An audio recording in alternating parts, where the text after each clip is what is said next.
Have you ever just stopped and looked at how constantly everything around us is shifting? I mean, empires rise and fall, the seasons change, and let's face it, our own lives fly by in the blink of an eye. It really makes you wonder, is there anything out there that is absolutely, universally, and permanently true? Well, welcome to this explainer. Today, we're going on a seriously profound spiritual and cosmic journey. We are diving deep into one of the most majestic foundational names of God in the Islamic tradition, Al-Haqq. This translates to the absolute truth or the eternal reality. And we aren't just going to look at this as some high-level, floaty theological concept.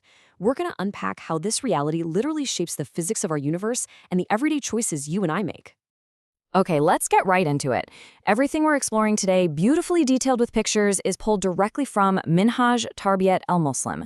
This is an incredibly insightful book by the esteemed Islamic scholar Abd al-Baqi el-Deep, published by Dar el-Allah over in Egypt. His work is absolutely fantastic for showing the deep spiritual meaning of how we worship God through the specific name. And hey, if you really want to geek out on this and contact him directly from Egypt after we're done here, grab a pen. His number is 020-101-546-0235. You can also easily find him on Facebook at facebook.com/share/1PCWWS5UU. His structured approach is basically the perfect roadmap for our explainer today. So, here is our roadmap for today. First, the meaning of Al-Haqq. Second, Quranic evidence and scholarship. Third, Al-Haqq in the universe. Fourth, worshiping God as Al-Haqq. And finally, living the truth daily. All right, kicking things off with Section 1, the meaning of Al-Haqq. Let's start at the very foundation with the core definition. To really grasp the truth in a divine sense, we kind of have to contrast it with the stuff we see every single day.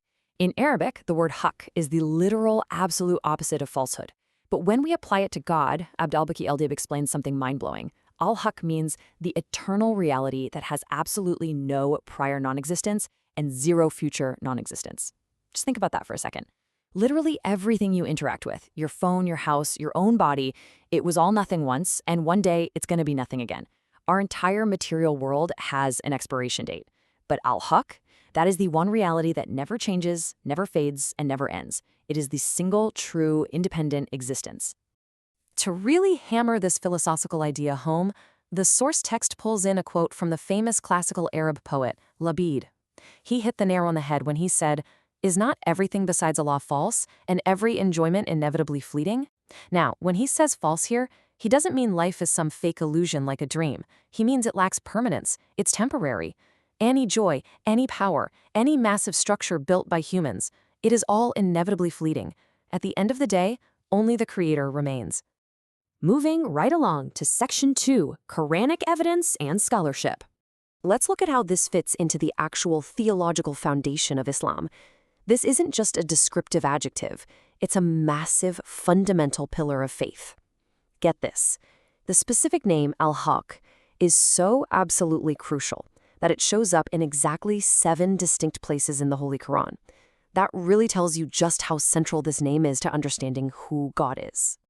And when you look at heavy-hitting classical scholars like Al-Qurtubi and Al-Sadi, they are totally on the same page about this.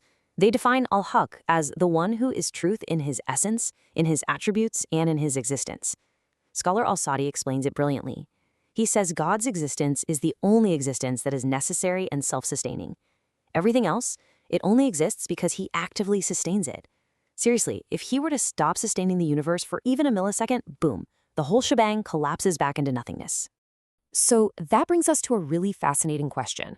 If God is the only eternal truth, and absolutely everything else is temporary, how does that eternal truth actually shape the physical, temporary world you and I wake up in every single morning?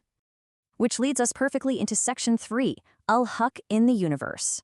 To answer that question, the author introduces a seriously brilliant concept, the difference between the eternal truth and what we can call created truths. He uses this absolute masterclass of an analogy, the sun. The sun is a created truth, or al-Haqq al-Muhdath. It's real, right? It's governed by a totally perfect, flawless system. It doesn't just randomly forget to rise. But, and here is the key, it was created from nothing. It serves a massive purpose for a set amount of time, and eventually, on the day of judgment, its system is going to end. It's a temporary truth that points directly to the eternal truth who designed it. So, the big takeaway here is that God's absolute truth physically shows up in our reality through these immutable physical laws. I mean, think about the alternating of day and night, the absolute precision of the four seasons, the incredibly calculated cycle of water evaporating and falling back down as rain. If the Earth's distance from the sun varied by just a tiny, tiny fraction, all these cycles would just completely collapse. These are definitely not random accidents. This flawless consistency is exactly what allows human civilization to discover science, invent cool technology, and actually thrive. Every single scientific discovery is basically just us uncovering a system put in place by Haqq. The stability of the universe is just a mirror reflecting the perfection of its creator. All right, Section 4, Worshipping God as Haqq. Okay, knowing all this high-level theology is super interesting, right? But how does it actually change your personal spiritual life on a random Tuesday? Worship isn't just about ritual prayer. It's about aligning your entire life with reality. Abd al-Baqi al-Deep gives us this fantastic, clear, four-part actionable framework for how we truly worship God through this name. Step 1, don't turn to false gods. That means stop relying on temporary things like wealth, status, or even people for your ultimate salvation. Because spoiler alert, they will fade. Step 2, actively seek the truth in your knowledge and actions. Basically, don't be intellectually lazy. Step 3, return to the truth immediately if you make a mistake. And step 4, advise others toward the truth, but do it with patience. I actually want to pause on step 3 for a second, because let's be real, it's usually the hardest one for the human ego to handle.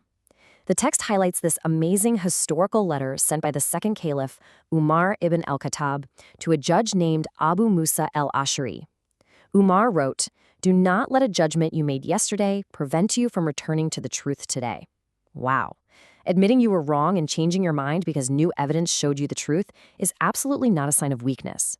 Through the lens of Haqq, swallowing your pride and coming back to the truth is literally one of the highest, most noble acts of worship you can ever perform. And finally, Section 5, Living the Truth Daily. So let's take this out of personal worship and bring it right into society. How do we live the truth every day in our communities, at our jobs, and in our families? The social implications here are just massive. To live by Haqq means you have got to purify your intentions. You literally cannot be two-faced or hypocritical. It means having the guts to speak the truth, even if people are going to blame you for it. And maybe most importantly in today's world, it means rejecting falsehood, even if the vast majority of people are following it. As the source text boldly reminds us, you cannot let the sheer number of people doing something wrong convince you that it's somehow right. The truth is the truth, even if you are the only person left standing by it. Ultimately, practicing this every day is a grand scale of human success or failure. It's beautifully summed up in Surat al-Asr. The Quran outright declares that mankind is entirely in a state of loss, like the clock is ticking and time is running out for all of us, except for those who believe, do good, and actively advise each other to the truth and to patience. The legendary Imam al-Shafi actually said about this super short chapter that if people just stopped and pondered it deeply, it would be entirely enough for them. You simply cannot win in the grand scheme of life without aligning yourself with the truth. Which brings us to the ultimate choice. And it's one you have to make the moment this explainer ends. We live in a world that is totally obsessed with the temporary, right? Temporary fame, temporary wealth, temporary viral opinions. But now you know about Haqq, the reality that will outlast the very stars in the sky. So you really have to ask yourself, will you build your life, your daily habits, and your character on the eternal truth? Or are you going to settle for a fleeting falsehood? The choice is entirely yours.